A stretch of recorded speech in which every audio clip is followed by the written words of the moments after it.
Many features that we see on our phones today weren't as readily accepted as they are today. Back then, iPhone as well as Samsung began introducing the fingerprint scanner. And while many of us today don't really see a problem with it, 10 years ago, many of us were squeamish concerning its introduction.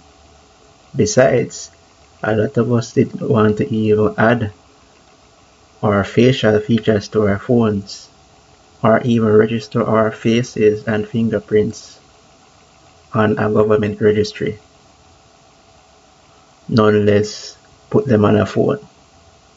But thanks to some cleverly placed marketing and promotion, iPhone's Touch ID began to take wings, and everybody began to accept it as a new and acceptable form of security.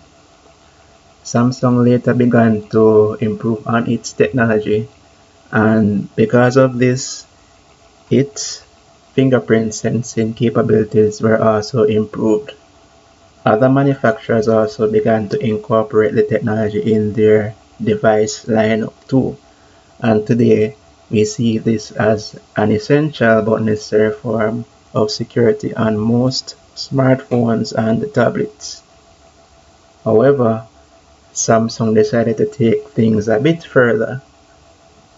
Alongside their fingerprint sensor, they added a heart rate sensor, temperature gauge sensor, and some other features that would make their phones 10 years ago the ultimate health buff Swiss Army knife of that time.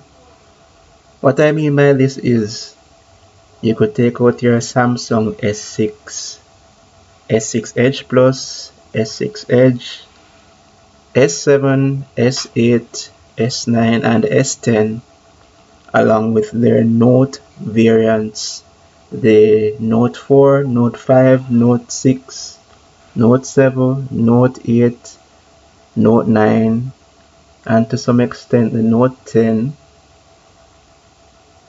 Place one or more of your fingers on the sensor, get a reading of your current stress levels, find out what your present heartbeat rate is, and register it on the system. Isn't that cool? No need to visit a doctor's appointment or make an appointment to see a specialist to have this done. It was just in reach of you if you had a Samsung phone.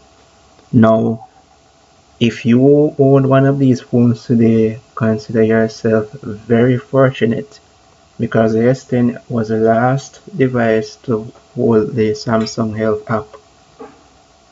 They have since discontinued it and have now incorporated it into their Galaxy smartwatches line of products.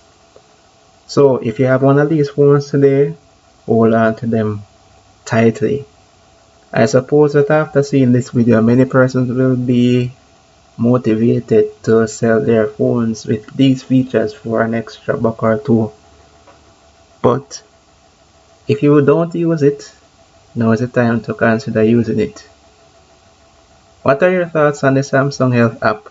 Do you use it? And what do you use it for today? Let me know in the comments.